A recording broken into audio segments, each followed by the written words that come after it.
Shalom Bapak Ibu dan saudara-saudara yang kekasih dalam Tuhan Yesus Kristus. Marilah kita mempelajari firman Tuhan dan kali ini dengan topik keinginan yang dapat mengendalikan pikiran.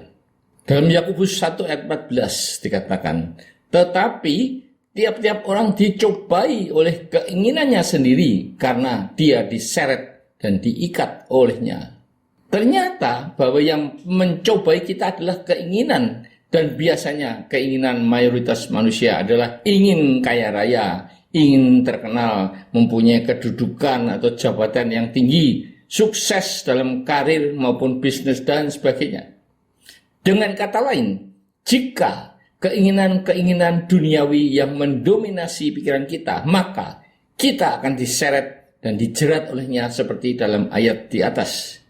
Dan dalam Yakobus 1 ayat 15 ditulis, dan apabila keinginan itu telah dibuai, ia melahirkan dosa.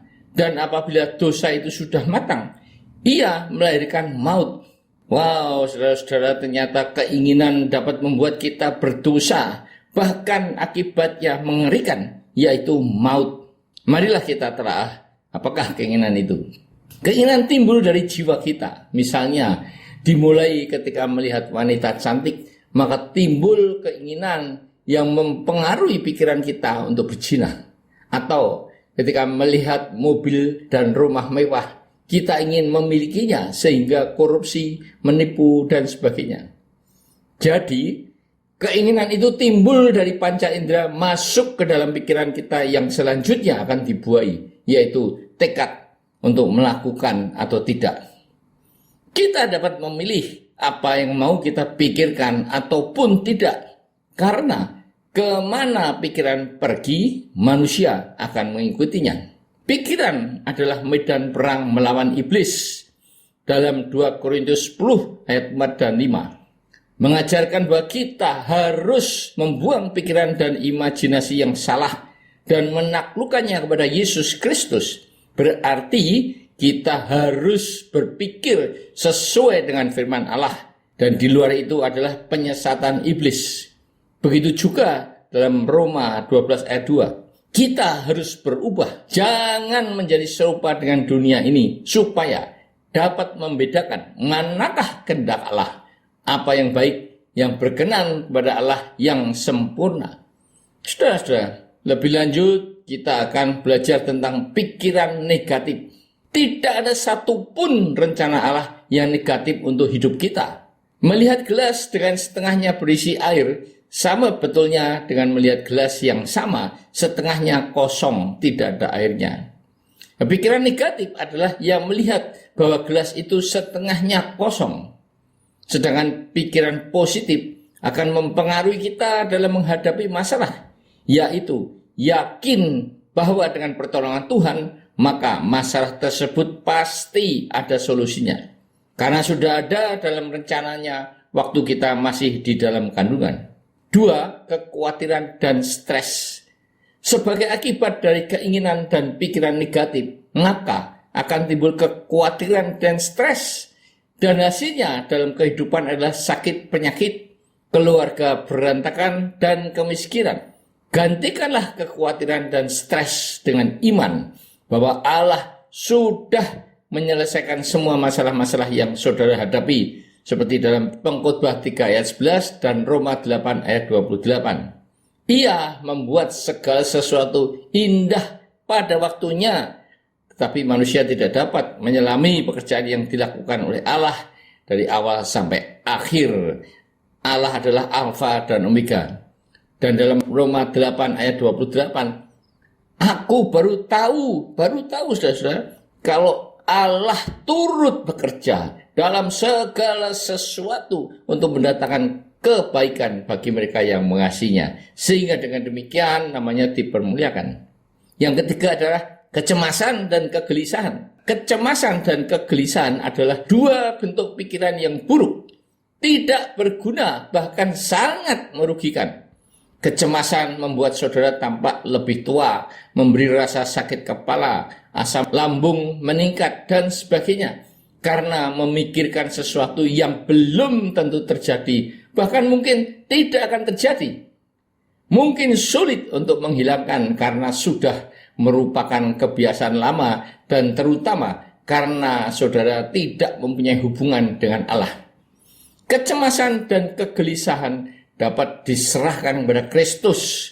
Seperti dalam 1 Petrus 5 ayat 7. Serahkanlah segala kekhawatiranmu kepadanya, sebab ia yang memelihara kamu.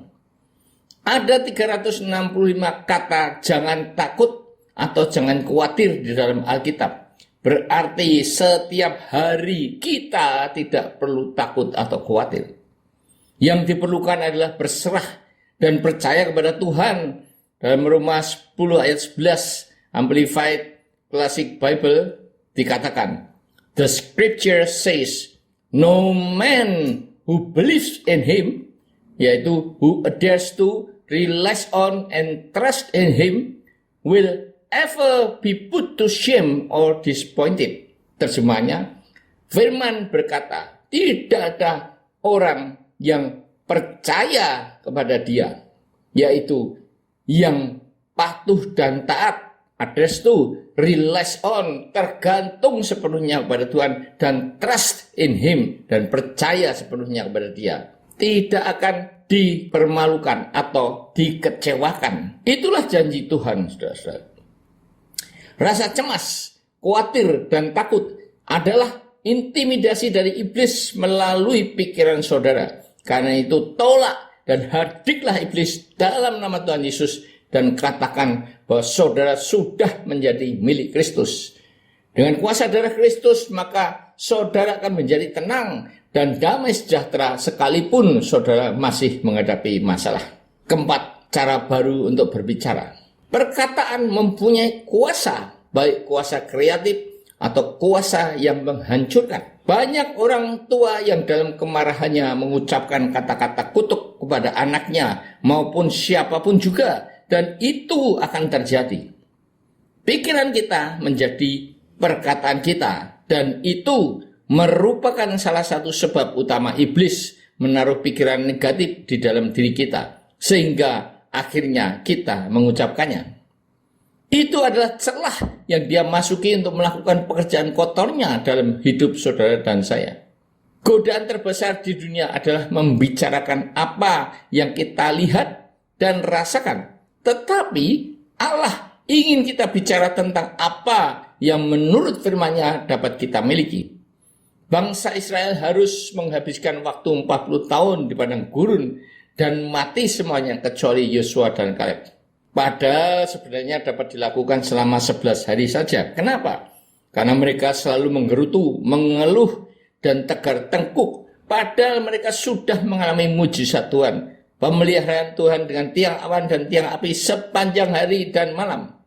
Ucapkanlah kata-kata profetik dengan iman. Seperti dalam 2 Korintus 4 ayat 13. Aku percaya, sebab itu aku berkata-kata. Roh dan pikiran kita harus tertuju pada kasih karunia Yesus di kayu salib yang dapat membuat mujizat apapun dalam kehidupan kita. Jika Tuhan di pihak kita, siapa yang dapat melawan? Saudara-saudara, Tuhan sudah membuktikan mujizat-mujizatnya.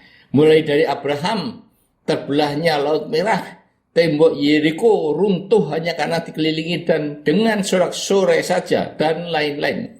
Kemudian ucapkanlah firman Allah dengan lantang. Firman Allah adalah pedang roh yang harus saudara gunakan untuk melawan iblis. Iblis takut dan gentar akan firman Allah. Berbicara di dalam iman merupakan bagian dari hidup saudara yang baru, dan mulailah dari sekarang untuk mengucapkan kata-kata profetik. Pastikanlah bahwa apa yang saudara ucapkan adalah apa yang dikatakan oleh firman Allah. Bersepakat dengan Allah akan membukakan dunia baru bagi saudara. Dan kesepakatan ini akan mewujudkan rencana Allah. Kesimpulan, untuk dapat mempunyai pola pikir yang bertumbuh, maka satu, harus menerima Yesus sebagai juru selamat. Kedua, mempunyai komitmen kepada Tuhan dan pekerjaannya. Tiga, mohon pertolongan Roh Kudus agar memimpin dan memampukan kita untuk hidup benar dan kudus. Empat, Hiduplah di dalam Kristus agar pikiran kita sesuai dengan Dia. Dan cara baru mengendalikan pikiran adalah satu, berpikirlah positif dan sesuai dengan firman Allah. Hilangkanlah pikiran-pikiran negatif. Dua, kendalikanlah pikiran dan jangan memberikan celah pada iblis untuk mempengaruhi pikiran saudara. Tiga, kekhawatiran, ketakutan, kecemasan, dan kegelisahan adalah intimidasi iblis. Lawanlah dengan pedang Roh Allah. Yang terakhir, keempat, ucapkanlah kata-kata profetik. Amin.